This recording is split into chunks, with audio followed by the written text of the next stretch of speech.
ला मी तयार आहे. तसंच प्रसाद लाड यांनी असतील किंवा अनेक नेत्यांनी तुमचे जे आरोप कालचे होते ते सगळे फेटाळून लावले. अरे दादा, त्या प्रसाद लाडांचा काय विषय, कवर मरमरी करीन ते एकटं. जर पुढून रिस्पॉन्सच मिळत नसला काय करणार? काय आरोप केला चुकीचा मी? बावनकुळे साहेबांचं सरळ सरळ पत्र आहे की रद्द करा मग, आणि केले पण. कसं काय मराठा गप्प बसल? नाही होऊ शकत ते माझ्याकडून. मदत दानवे असं म्हणताय की कुणबी प्रमाणपत्र हे जे आहेत ते आपण शिक्षणासाठी नोकरीसाठी काढले होते, त्याचा राजकीय वापर करायला नाही पाहिजे. मी पण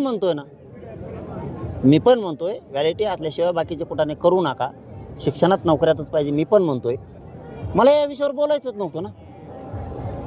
2 दिवस सलग मीडिया ट्रायल सुरू केली. जरांगे पाटलाचं आंदोलन धोक्यात, जरांगे पाटलांनी काढलेले प्रमाणपत्र धोक्यात आले, आमकंच झालं तमकंच झालं.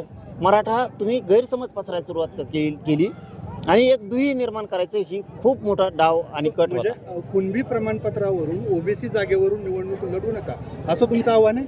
अरे मी कधी केलं नाही, इथून मागं सुद्धा बोललो मी राजकारणासाठी करत नाहीये.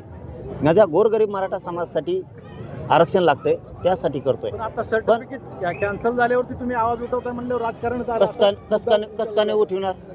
कारण त्याच्या पाठीशी तुम्ही 4 रद्द केले, पण तिथं 3000 लोक आहेत त्या आडनावाचे. 3000 संभाजीनगरला कोणाला विचारा तुम्ही, तितक्यात वाटलो करणार तुम्ही? हां बरं, रद्द का करणार? काय कारण त्याचं रद्द करायचं? प्रमाणपत्र व्यवस्थित, दस्तावेज सगळे व्यवस्थित, नोंद शिंदे समितीनं शोधली, तरी रद्द करणार?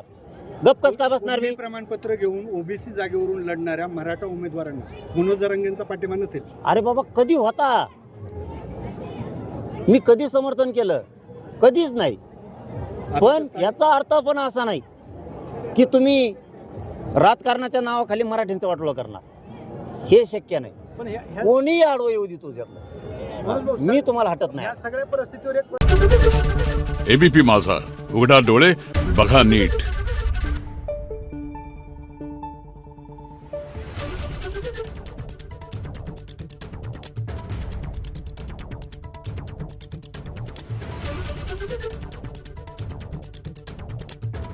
Thank you.